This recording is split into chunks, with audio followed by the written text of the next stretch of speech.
My channel. তো তোমরা সবাই কেমন আছো? আশা করছি তোমরা সবাই খুব ভালো আছো। সো গাইস, আজকে চলে এসেছি একটা অনেক হেল্পফুল ভিডিও নিয়ে। তো এই ভিডিওটা কিন্তু অনেক হেল্পফুল হবে সবার জন্য। তো ভিডিওটাকে কিন্তু স্কিপ না করে গাইস ফার্স্ট থেকে লাস্ট অবধি ভিডিওটাকে দেখতে থাকো।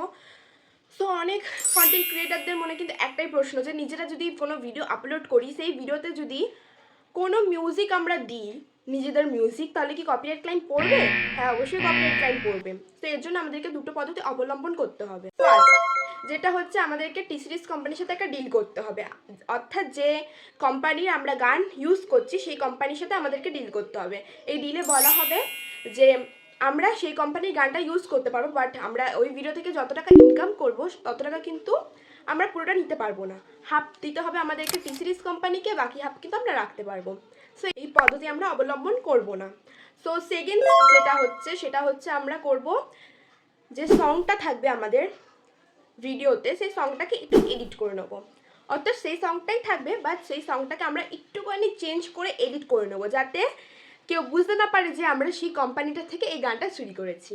সো গাইস, তোমরা কিন্তু দেখতে থাকো কী করে আমি এই গানটাকে এডিট করছি। সো এর জন্য কিন্তু অনেক অ্যাপ আছে, যেগুলো থেকে আপনারা কিন্তু এডিটিং করতে পারবেন সংগুলোকে। সব থেকে কিন্তু ইজিলিভাবে আপনারা এডিটিং করতে পারবেন ইনশর্ট থেকে। সো ইনশর্ট অ্যাপটা কিন্তু খুবই ভালো।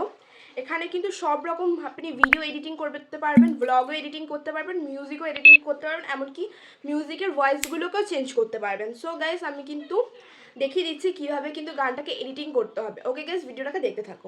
সো গাইস, আমরা কিন্তু ইনশর্ট অ্যাপটা ওপেন করে নিলাম। এবার কিন্তু ভিডিও অপশনে গিয়ে কিন্তু নিউতে গিয়ে কিন্তু আমরা যে কোনো একটা ভিডিও সিলেক্ট করে নেবো। দেখো গাইস, আমি কিন্তু এই ভিডিওটাকে সিলেক্ট করে নিলাম। সো ভিডিওটাতে কিন্তু একটা মিউজিক আছে, এই মিউজিকটা কিন্তু দিলে কিন্তু আমাদের কপিরাইট ক্লেম পড়বে। তাই আমরা ভিডিওতে যে মিউজিকটা আছে সেই মিউজিকটাকে জাস্ট একটুখানি এডিটিং করে নেবো। সো দেখো গাইস কীভাবে এডিটিং করছি। সো প্রথমে ভলিউমটাকে কিন্তু একদম 0-তে করে দিতে হবে আমাদেরকে। দিয়ে তারপরে কিন্তু অডিওতে গিয়ে কিন্তু মিউজিক অপশানে গিয়ে কিন্তু মাই মিউজিকে গিয়ে কিন্তু যেগুলো রিসেন্টলি থাকবে সেগুলো কিন্তু দেখতে হবে। এবং যে কোনো একটা মিউজিক আমি দিয়ে দেবো। দেখো গাইস, আমি যেমন এই মিউজিকটাকে দিয়ে দেবো। দেখো এবার এখানে গিয়ে কিন্তু ভয়েস এফেক্ট বলে যে অপশনটা আছে, এখানে কিন্তু এই অনেক রকমের ভয়েস এফেক্ট আছে। তো তোমরা যে কোনো একটা ভয়েস এফেক্ট ইউজ করতে পারো। সো এখানে কিন্তু দেখো আমি এই ভয়েস এফেক্ট,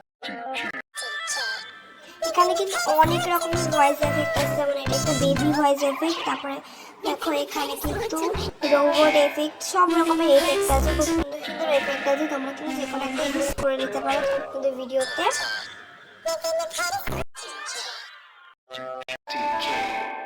মিউজিকের জন্য কোনো কিন্তু কপিরাইট ক্লাইম পড়বে না। এবার কিন্তু গাইস এক্সপোর্টে গিয়ে কিন্তু এবার ভিডিওটাকে আমরা ডাউনলোড করে নেব।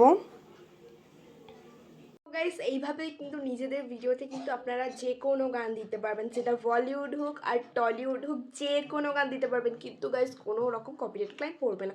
বাট এরকম যদি আপনারা বড় ভিডিওতে দেন, তাহলে কিন্তু গাইস কপিরাইট ক্লাইম পড়বে। সো এর জন্য কিন্তু আর একটা পদ্ধতি আছে। সো এটা কিন্তু আমি আজকে দেখাবো না।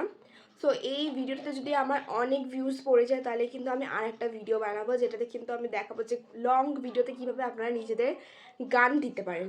সো আজকের মতো এখানেই গাইস, টাটা, বাই বাই।